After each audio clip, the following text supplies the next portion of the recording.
opened your eyes in Konoha, born as the second child of an ordinary family. Oh no.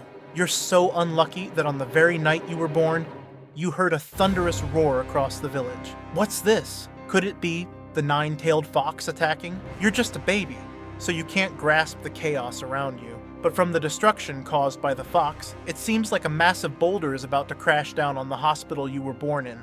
Okay, let's say this scenario never happened. Right now, all you feel is an icy chill and the deep, panicked breaths of your mother holding you tightly. Unfortunately, the village is on high alert. All shinobi are following the orders from above to secure the area. Your father is one of those shinobi, though you'll only learn about this in a few years. For now, like every newborn, it's time for you to grow and sleep. Today is the day you graduate from the academy. Normally, your generation isn't supposed to graduate for a few more years, but thanks to your talents, you've graduated early. Despite a few struggles, you managed to pass the final exam. You're bursting with pride. Running home with your report card in one hand and your shiny new forehead protector on your head, you eagerly share your achievement with your mother and older sibling. Your sibling glances at your report card and notices you're second in class. He asks why you aren't first and who could possibly beat you. You admit that the top spot belongs to a friend from the Uchiha clan. Your sibling pressures you to surpass them, while your mother intervenes, reminding you that you're not a racehorse competing in the shinobi system. Friends should celebrate each other's successes, not feel envious. After all, she says, does your worth come only from your grades? Her words soothe you. With a smile, you run to share your accomplishment with your father. Or rather, his picture. You lost him the night of the Nine-Tails attack. It's tragic, but what can you do? The shinobi world is a cruel place, and today, you've taken your first step into that unforgiving world.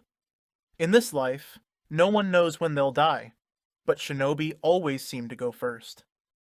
As a genin, you've started going on various missions. Most are mundane tasks like catching cats or herding livestock. Coincidentally, the class top student, that Uchiha friend, is on your team. You've taken your mother's advice and see them as a friend rather than a rival. You've developed a solid friendship, spending lots of time together. One evening, when their family is away for a clan meeting, your friend invites you over to play. You laugh and have a great time. But amidst the joy, faint screams echo in the distance. You dismiss them, thinking you're safe. A few minutes later, as you're playing, the soft creak of a door catches your attention, followed by the chilling phrase, "Don't take this personally." The last thing you see is the shadow of a medium-built figure holding a sword. Well, let's assume this isn't the last thing you see. Let's say Itachi spares you because you're not an Uchiha. You pass out, but your friend, GG, Anbu members investigating the scene, notice you're still breathing and take you to the hospital. You awaken on a stretcher, overhearing nurses talking. Your beloved friend, along with the entire clan, was wiped out in a single night. It's devastating. But what can you do? The shinobi world is a cruel place. You've endured severe losses. One person is gone one day, another the next. Your grieving seems endless, but life goes on. Today is one of the most important days of your life. The Chunin exams. Replacing your late Uchiha friend is a new teammate. To be honest, calling them a friend is a stretch. You don't get along. They're from the Aburame clan, and their creepy bugs disgust you. While progressing through the forest of death with your team, a mysterious figure suddenly appears. You don't know who they are, but the only thought in your head is, why is this guy's tongue so long? Unfortunately, your musings aren't helpful. Before you know it, Orochimaru vanishes. He found you too weak to bother with, leaving behind only one of his venomous snakes to bite you. The venom races through your veins. Your heartbeat quickens, your breaths falter, and you feel like you're suffocating. You think, maybe it's time to reunite with the ones I've lost. You had such grand dreams, but you'll never see them realized. It's tragic, but what can you do? The shinobi world is a cruel place. But what if you didn't die? Remember, your teammate is from the Aburame clan. Using their bugs, they extract the venom from your body, and you slowly open your eyes. After you collapsed, they carried you to a safe spot and began treating you. Sure, they're not exactly warm and fuzzy, but their actions teach you an important lesson. Not everyone is as they seem. Anyway, good or bad, you managed to pass the Forest of Death and the preliminary rounds. Now you're in the finals. After a month of intense training with your teammates, you stand in the center of a massive arena. Thousands of eyes watching as you prepare for the final stage of the exam. One-on-one battles. As usual, you're filled with anxiety and doubt. What if I fail? Your first opponent is a towering taijutsu user, as tough as the Rock Village ninjas. As you step onto the stage, you hear whispers from the crowd. How will this kid even survive? Your confidence wavers. Your hands tremble. Doubt creeps in. The battle begins, and you're immediately knocked to the ground by a devastating punch. It was so powerful that the last thing you hear before losing consciousness is someone saying that punch could shatter a boulder. Yes, you were one shot. It's tragic, but what can you do? The shinobi world is a cruel place, but what if you dodged that punch? You have the strength to win. You've worked tirelessly for this. But first, you must conquer the battle in your mind. If you don't believe in yourself and let others' opinions weigh you down, you'll never succeed.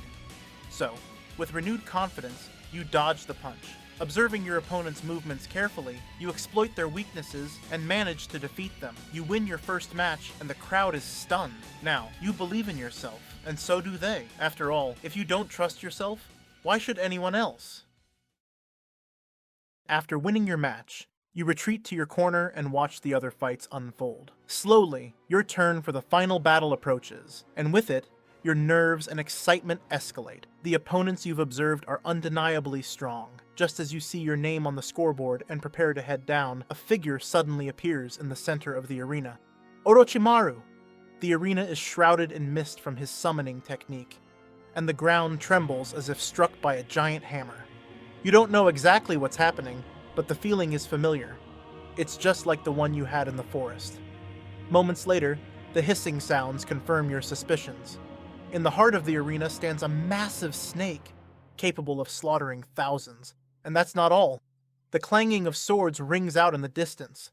Clearly, the giant snake isn't the only thing causing havoc. Orochimaru's allies must be attacking too, and the shinobi of Konoha are battling them. As a Konoha ninja, even amidst this chaos, you decide to do something meaningful. You choose to help evacuate civilians. As you escort your first civilian out of the arena, masked ninjas suddenly block your path.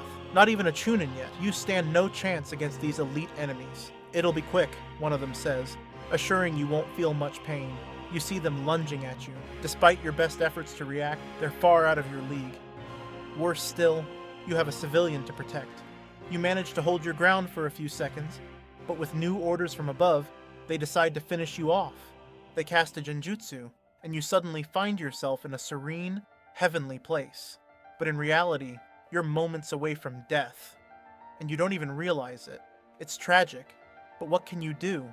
The shinobi world is a cruel place. But what if you didn't die? Someone from outside disrupts your chakra flow, breaking the genjutsu. You hear the fluttering sound of wings. It's the insects of your Aburame teammate.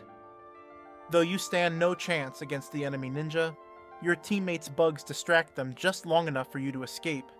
They even manage to save a few more civilians along the way. Unfortunately, your teammate collapses, gravely injured, likely from the falling debris of the arena. Despite your disgust for their bugs, you can't abandon someone who saved your life twice now. You carry them on your back and rush to the nearest hospital with the civilians, and you succeed in saving them. Siren-like alarms echo throughout the village, and announcements blare in the streets. It appears the third Hokage has fallen in his battle against Orochimaru. You attend his funeral at the ceremonial grounds. Many are in tears, but one of the elders steps forward to speak. The third Hokage died a hero, as a ninja on the battlefield, but he has only left us physically. Though a person may perish, their ideas live on. And you, the young, the elder continues, pointing directly at you, you are the ones who will carry on his will of fire. Until now, you were mere sparks. Now it's time for you to become the flames. Our village is facing troubled times, surrounded by enemies. It is your strength and perseverance that will keep this village standing. You feel the weight of these words on your shoulders. Amid the emotional whirlwind, one thought remains clear in your mind. The shinobi world is such a cruel place. You never know when death will come.